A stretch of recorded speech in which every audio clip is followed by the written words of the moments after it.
Well, actually, I don't think you need to be more direct. I think you need to be more clear.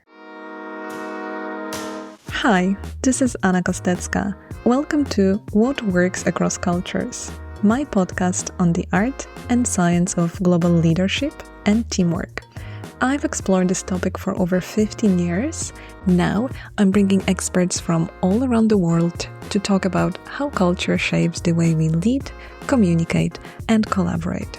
And of course, what works across cultures. Join our conversation. Welcome.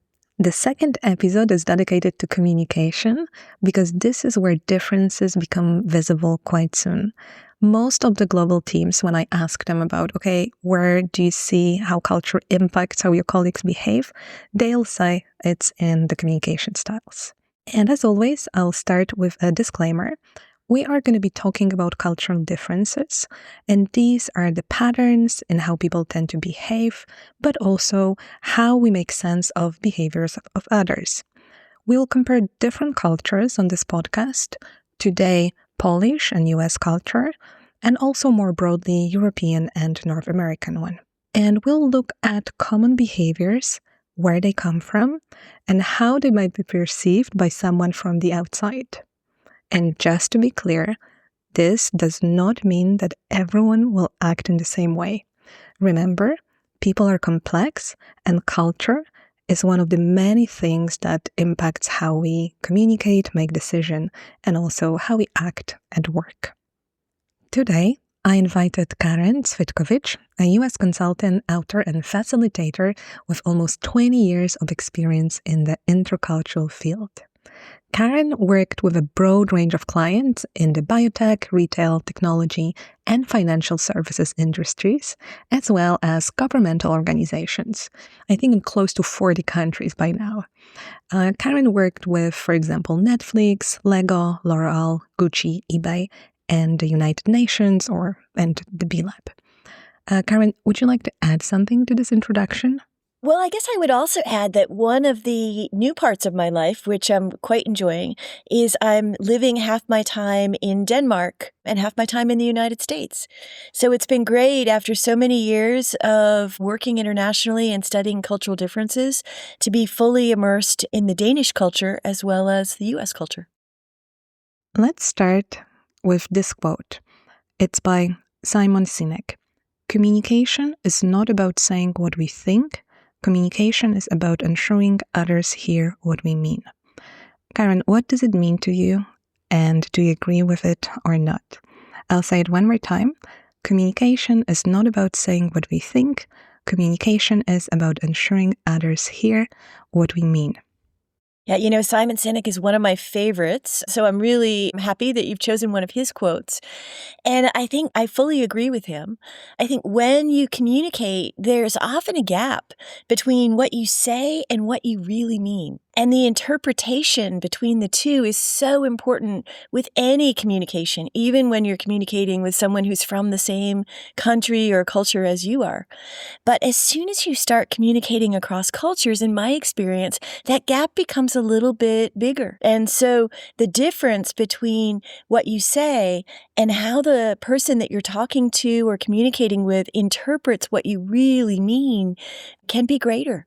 And this can lead to a lot of miscommunications.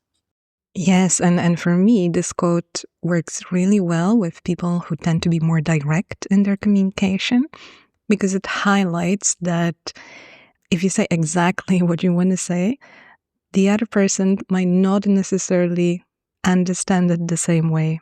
Yeah, there's so many factors, and I'm sure as we talk more about this, they're going to come out in terms of the country cultural differences and what could get in the way of that, what the obstacles might be. Absolutely. So, Karen, what is a good communicator to you? So for me, a good communicator is someone who doesn't assume that when they say something that people really understand what they truly mean, to go back to Simon Sinek's quote. I think a good communicator is someone who checks for understanding.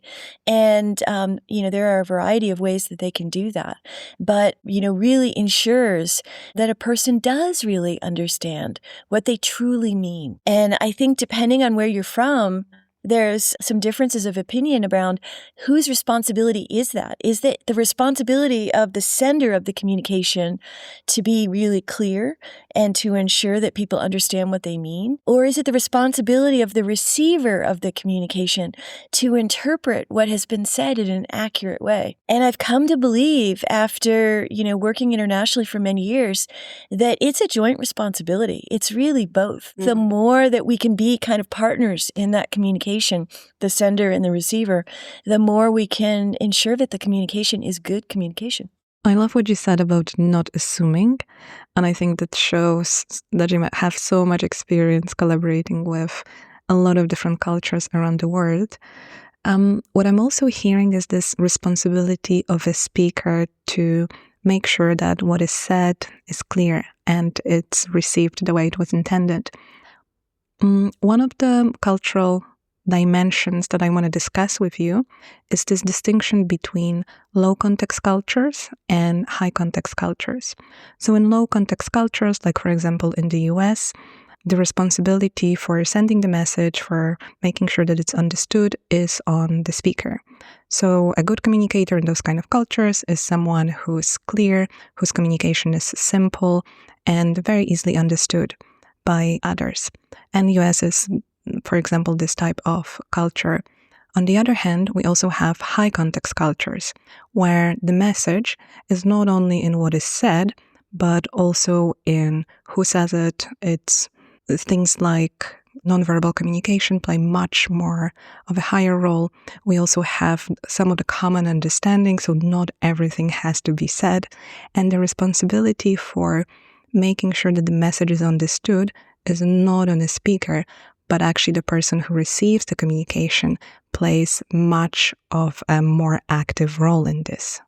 Yeah, it's interesting. I'm so glad that right in the very beginning, you're bringing up this important cultural dimension. So the U.S.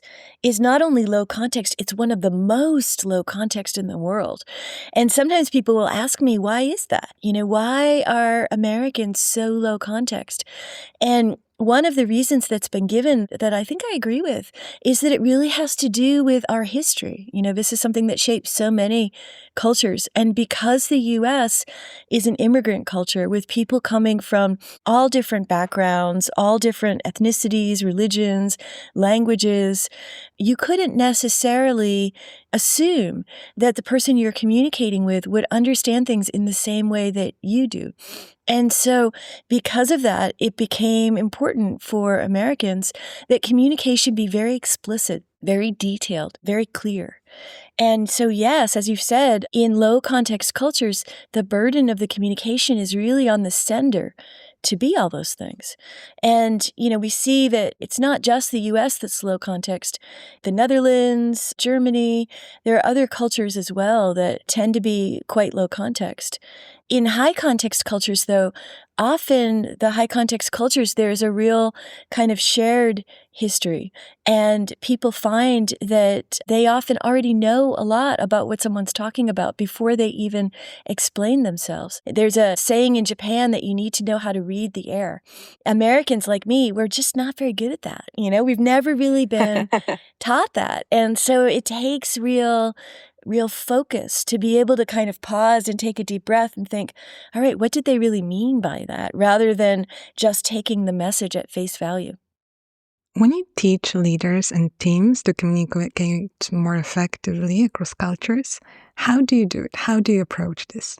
Well, I start with a kind of process, like the first area is I really want to assist people in better understanding how culture impacts them in the big picture, how it impacts the way I see others, the way they see me, the way we interact in teams. And then I typically go into some of the specifics. So you've already brought up one of the cultural dimensions, and I find the cultural dimensions are really helpful because it's, reliable and valid data on where countries in general fall. And I really appreciated your disclaimer that, people are complex and we can't stereotype. Certainly we don't want to do that. It's so dangerous for so many reasons. But having these generalizations around how the cultures are different, I think really helps. And so usually the second step in the process when I work with teams is let's look at some of those cultural dimensions and let's look at where you fall as an individual, because it may be a little different than where your country falls. And there's a number of tools out there that can help you, assessments that can help you do that.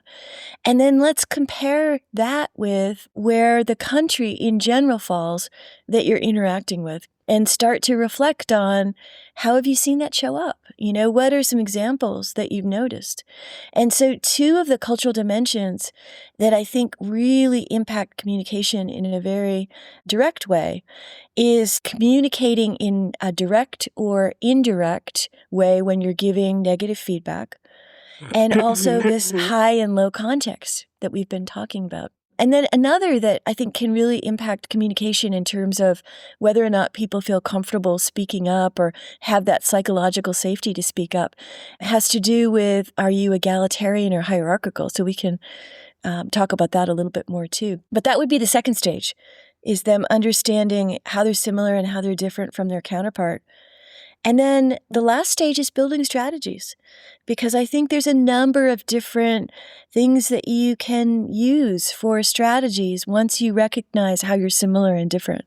And we can go into those in a little bit more detail. So I often have them practice, for example, style switching, or have them practice explaining themselves maybe in a little bit more complete way in terms of their communication style when they're working with somebody that is a little bit different than them. I love that, and I follow a similar process in my workshops. What I want to say is that Poland is kind of in the middle when it comes to low context and high context dimension of culture, and also kind of in the middle, but still a little bit more on the indirect side when it comes to the dimension of direct and indirect communication. And these dimensions, so low context, high context, indirect and direct and indirect communications, are in a way quite similar, but there are also some differences between them. And because Poland is in the middle, we tend to have misunderstandings from both sides. So, for example, because it's all relative, right? So, for example, when Polish teams collaborate with North American teams or US teams that tend to be more direct and more low context, we are the culture that is more indirect and more high context. And then when we collaborate with colleagues, for example, from India, which is much more indirect and high context culture when it comes to communication, we are the ones that are more direct and low context.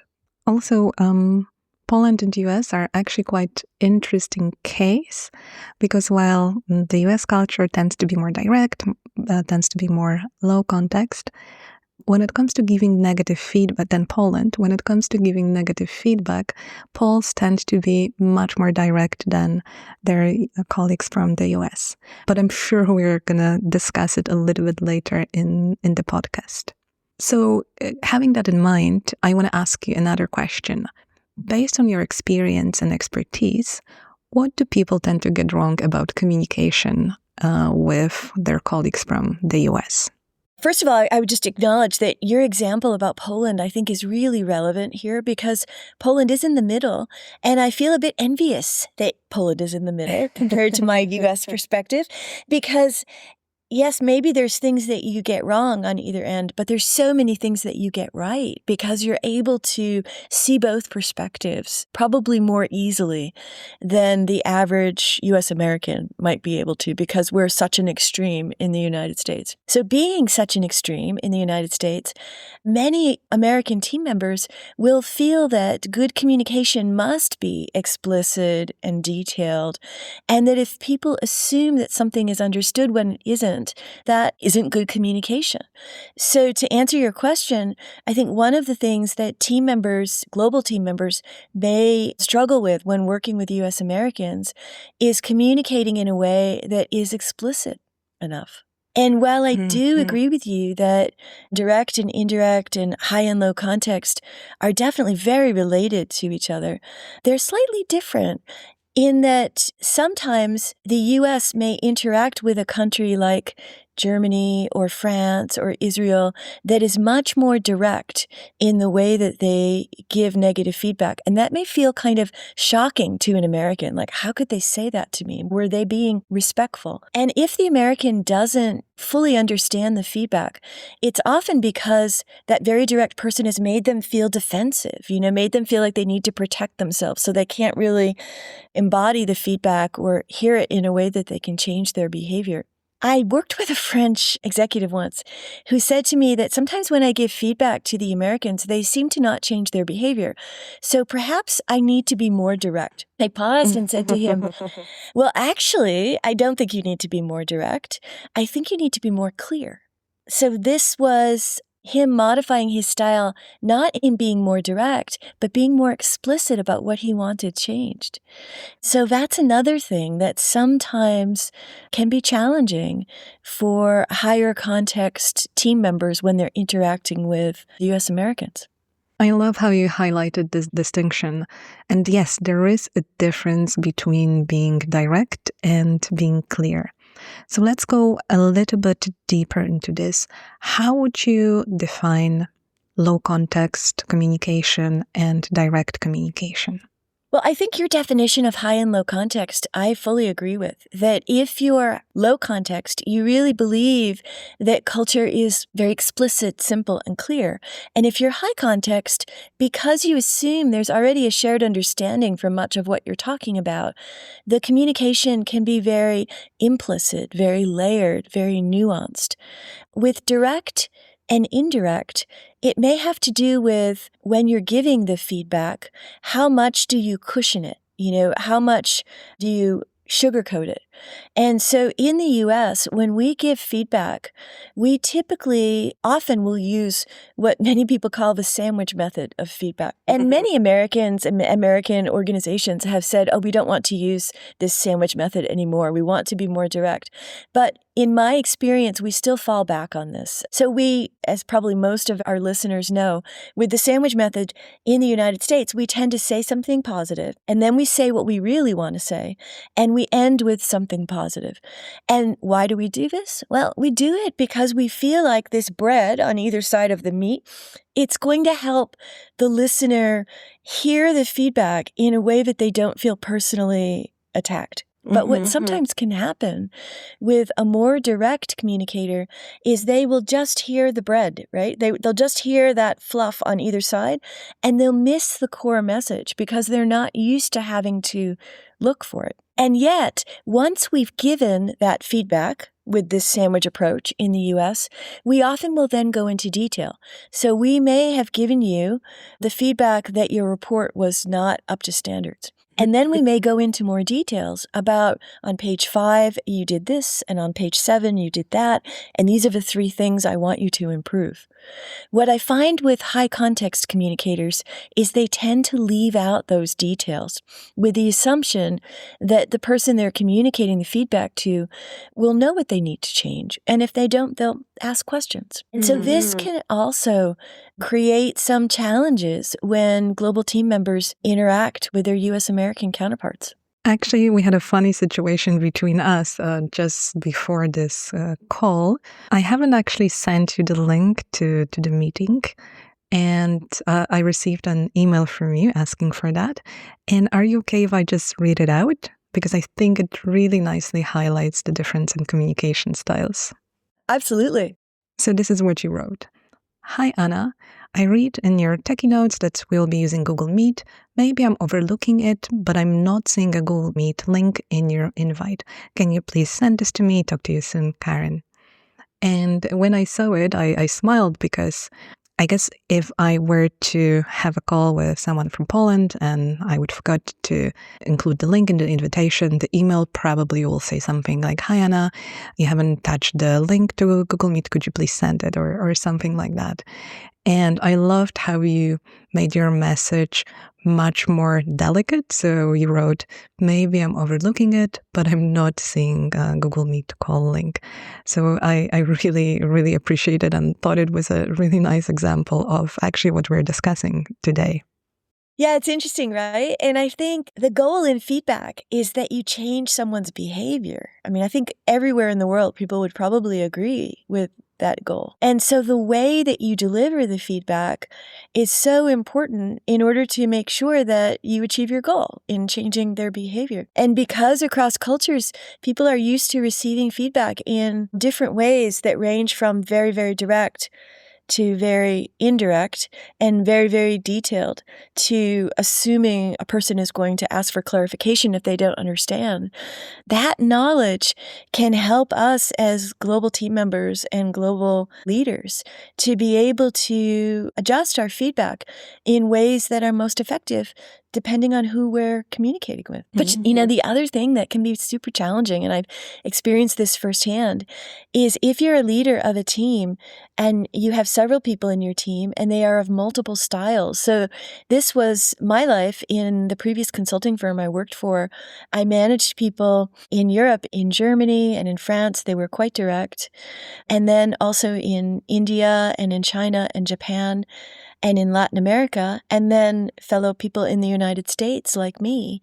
And so when I would talk in a meeting, I was constantly in my brain thinking, okay, I wonder if the indirect people are going to be offended by what I say, and I wonder if the direct people are going to get the message. And so sometimes I would need to follow up in my one-on-one conversations with different team members to ensure that they did understand what I meant, again, to go back to Simon's quote, versus what I said. So that can be challenging. I really recognize that for any listeners that feel that same sense of frustration around that. Absolutely. And actually in global teams, you do need some kind of a processes that rely on more of a low context communication. When you make sure that you have a process that helps you check for understandings, make sure that everyone actually got the same message.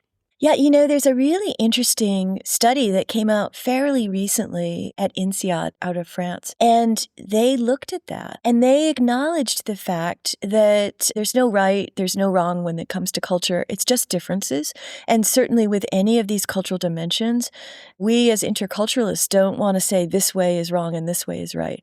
But what they did find is that when global teams are making working agreements, for example, how are they going to make decisions, or how are they going to run meetings, or how are they going to manage knowledge transfer, that it was more effective for them to make working agreements that were quite low context, so simple, explicit, and clear.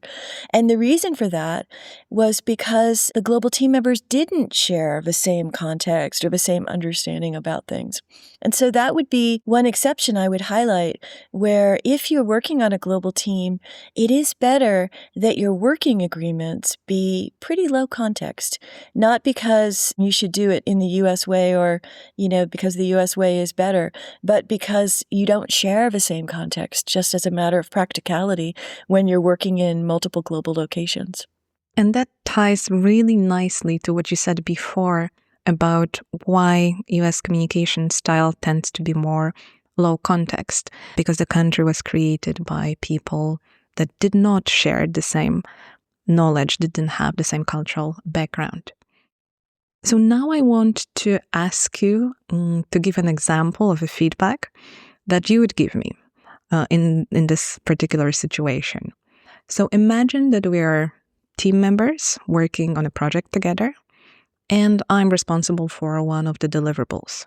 And I end up sending it to you 2 days after my deadline, and it's not that great. It's not up to the standards that we agreed on. How would you write me a short message with your feedback?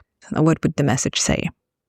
So we're team members. We're of a similar level. For me, that wouldn't make a big difference in how I give the feedback. But for someone who's more hierarchical than me, it might. And so that's why I highlight the fact that you said that we're team members. I think my first goal would be to understand why you were late and why it wasn't up to standards. So I would start by saying, Anna, I received your deliverable. Thank you so much for sending it. I noticed that you were a bit late in your deliverable, and I wonder, were there certain challenges that you faced in sending me the deliverable?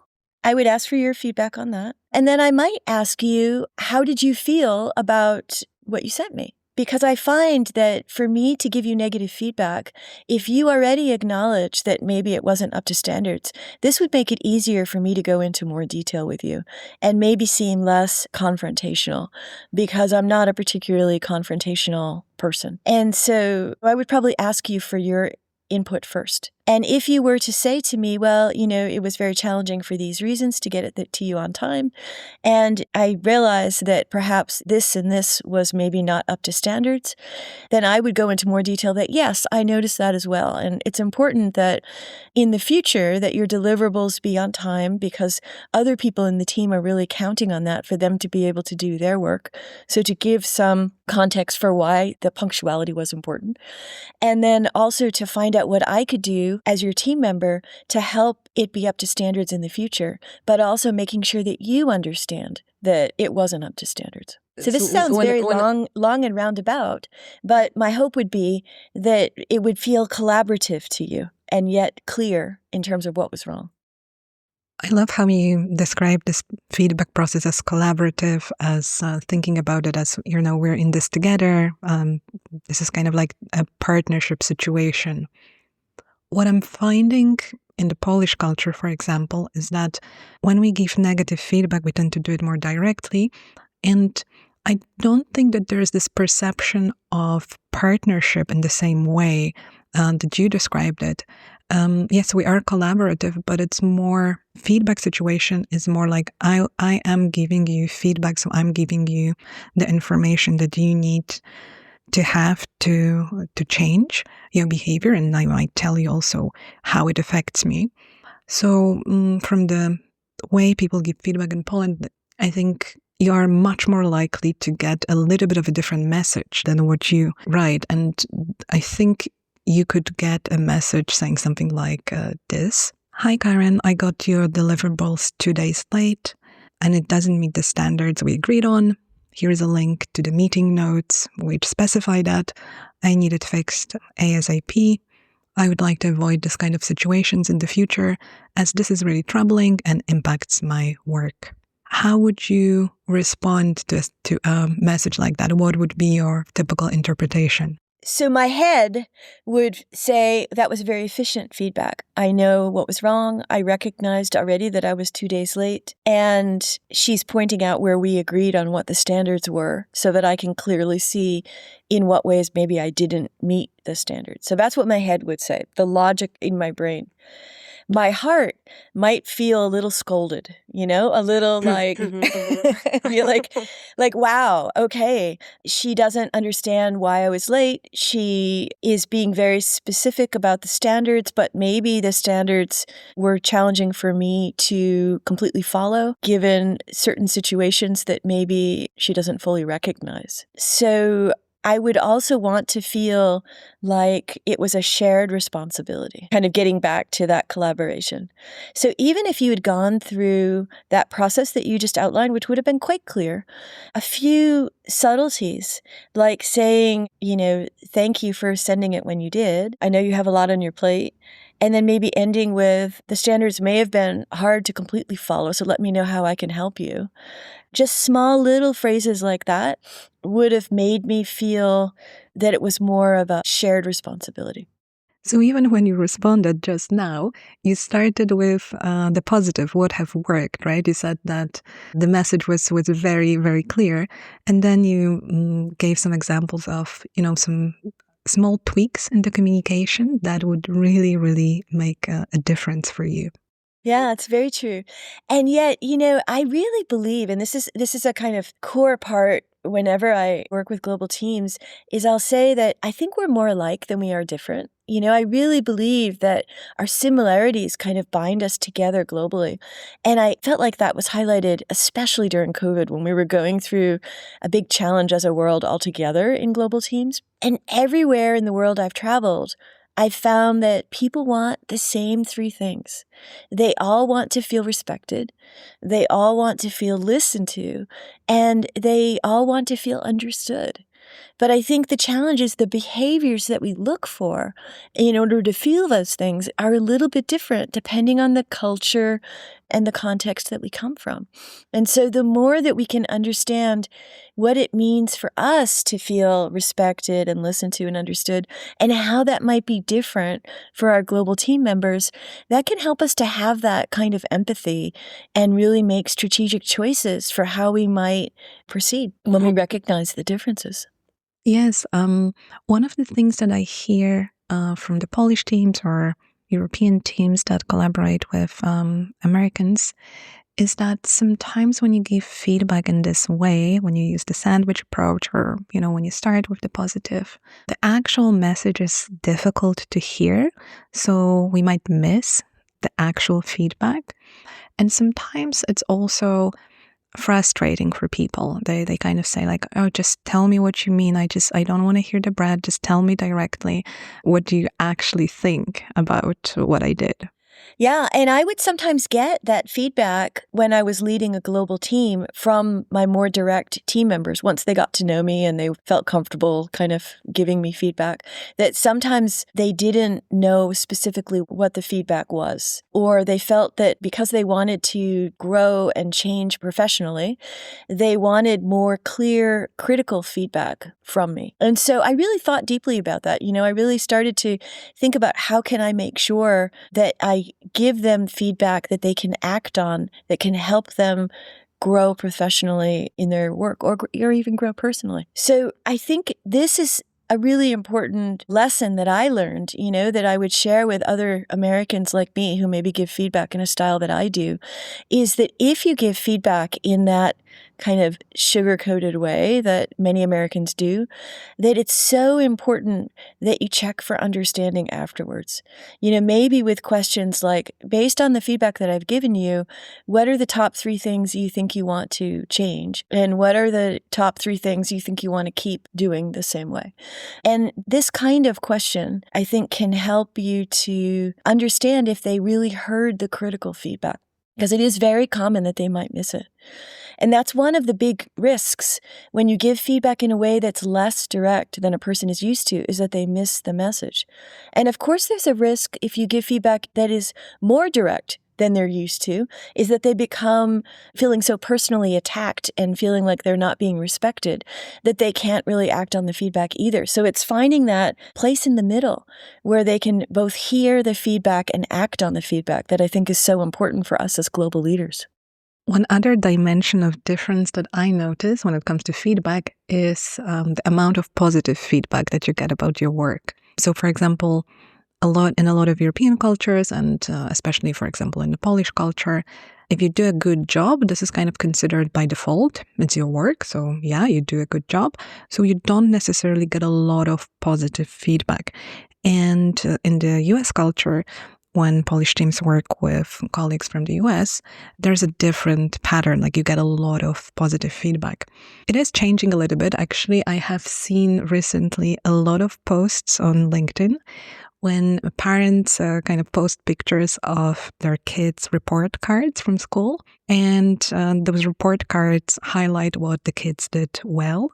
And for parents, it's such a surprising experience because when I went to school, for example, when you got a test result, what was highlighted was your incorrect answers and not the correct ones. So people, when they see the report cards of their kids, which highlights the positive things that the kids did, it's surprising. So what is your experience and why people in the US give so much positive feedback?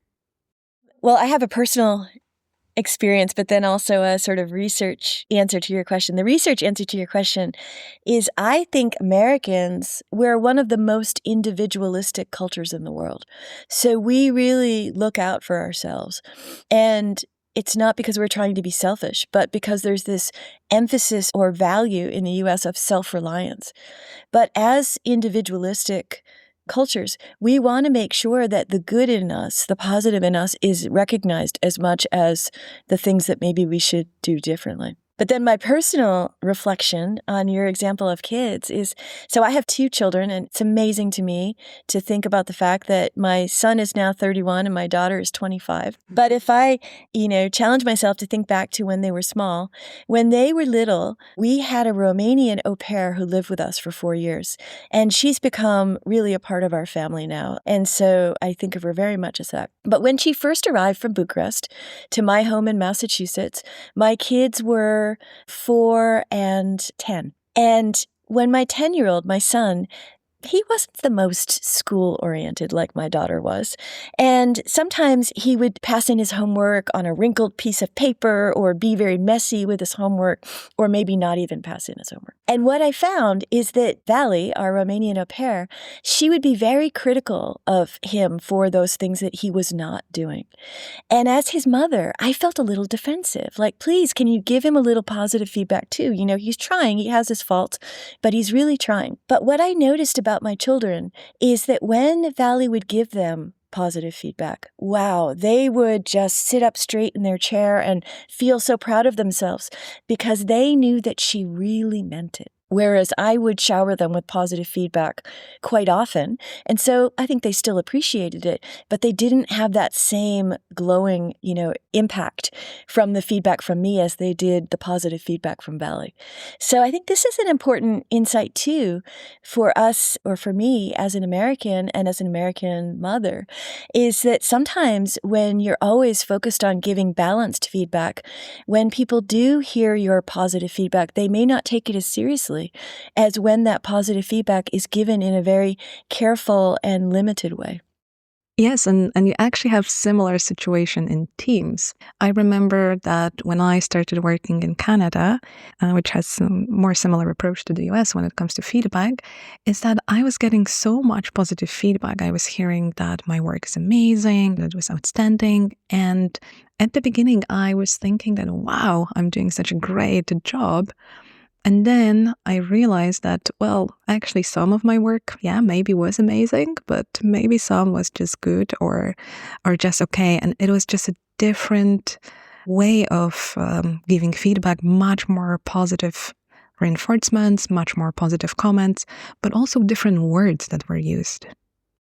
Well, and that's the other piece about U.S. American culture. Actually, even compared to Canadian culture, we in the United States use a lot of superlatives. So we'll say, oh, that was fantastic. It was awesome. It was wonderful. When we really just mean it was good. And I think that when people recognize that, they may feel that their U.S. counterpart is not so sincere. But really, our hope would be that we are seen as positive, optimistic, because this is also a cultural value from the United States that's highly important. Great insights. Actually, when I facilitate workshops around intercultural communication, oftentimes I have this slide with different words that are used when it comes to positive feedback and the gradations of which one are considered the most positive and how kind of to read them. I have a funny experience, like for me, it's very funny, when I just moved back from Canada to Poland, and I went to one of the film festivals in Warsaw. And as a member of an audience, I was supposed to give my vote for a particular movie. And when I got the card for voting, the scale was from 1 to 5, and 1 was described as very bad, and 5 was, I think it was good. And for me, being, used to hearing or just like seeing amazing, outstanding, the word good was just so not very positive. And then I was thinking, wow, okay, this is different here. Yeah, and I've seen it, and you may have as well, that as a workshop facilitator, we often pass out evaluation forms at the end of a program or give them online. And it is true that in the United States, we tend to rate people more positively. And I find when I facilitate in Europe, that people are more hesitant to give, for example, all 5s on a scale of 1 to 5. Yes, and this value of optimism, I think it also shows up in emotional expression. So showing enthusiasm, smiling. One of the feedback that I get from people working with Polish teams when I ask about cultural differences is that Poles do not show a lot of positive emotions. So some people joke about like the Polish face. And by that, they mean that we don't look terribly friendly from the outside. I even see that now that I'm living in Denmark. As an American, I tend to smile a lot and have that excitement. And I find that often with my Danish counterparts, I'll kind of consciously try to just take a deep breath and maybe smile a little less and listen a lot more. And that this is important for me in terms of really ensuring that I'm communicating in a way that is natural and normal in my Danish context. So this is your strategy for adapting in this particular context. Listen more, talk less, and smile less. I have to tell you that I am actually smiling much more after spending 7 years in Canada. We're slowly getting to the end of our conversation. So reflecting on what we discussed, I want to give you an opportunity to summarize a little bit. And I'll ask you, what are one or two things that you think are the most important for the listeners to have in mind when they communicate with colleagues from the US or in general in the global teams? I guess my first point would be that I really do believe that we're more alike than we are different.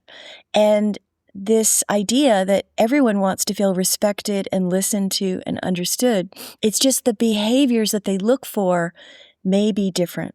So the more that we can, as global team members and global leaders, better understand that and be self-aware of that, the easier it is for us to develop strategies for how we're going to communicate most effectively.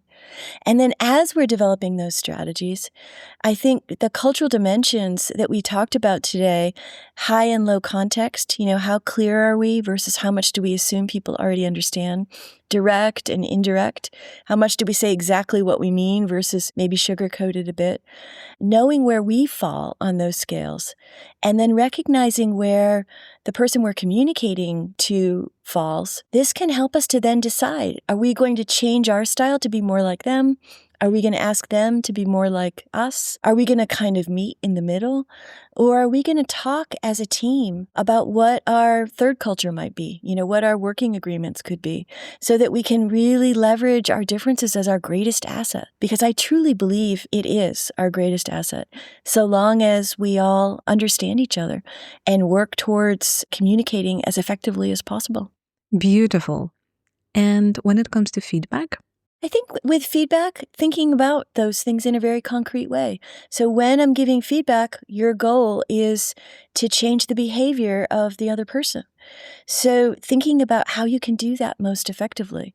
So if you want to change your behavior to be more or less direct in your feedback, to be more similar to them, that would be a conscious choice.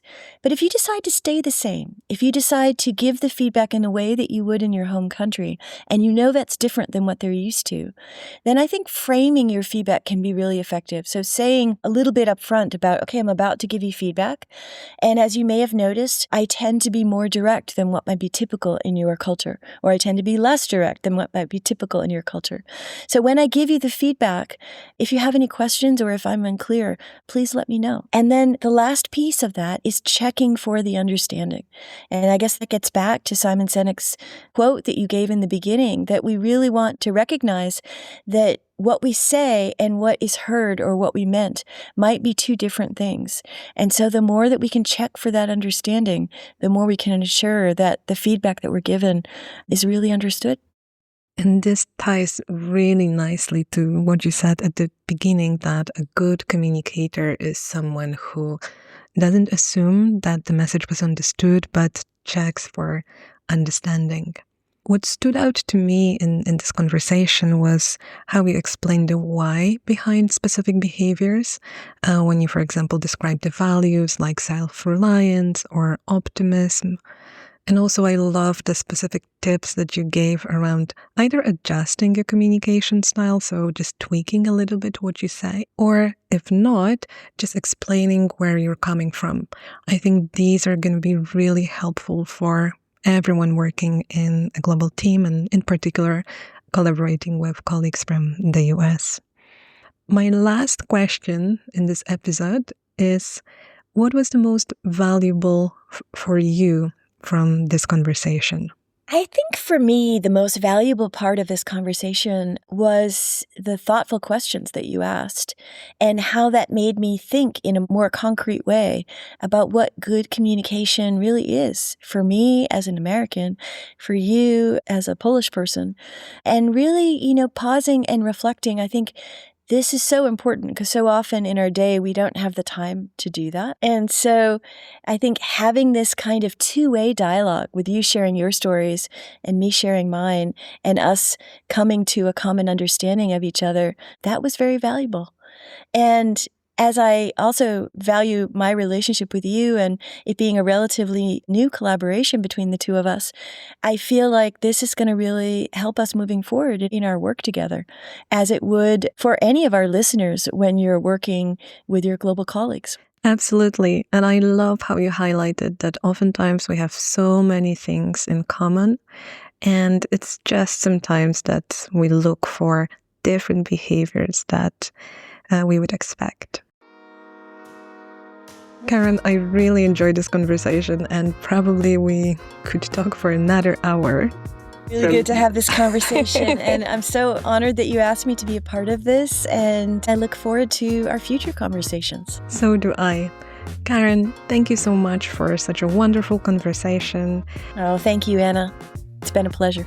Everyone, thank you for listening, and I invite you to another episode of the podcast that will come out in a month. And this time we'll be discussing conflict styles. And we'll look at the perspective of Canada, so my second home. Thank you.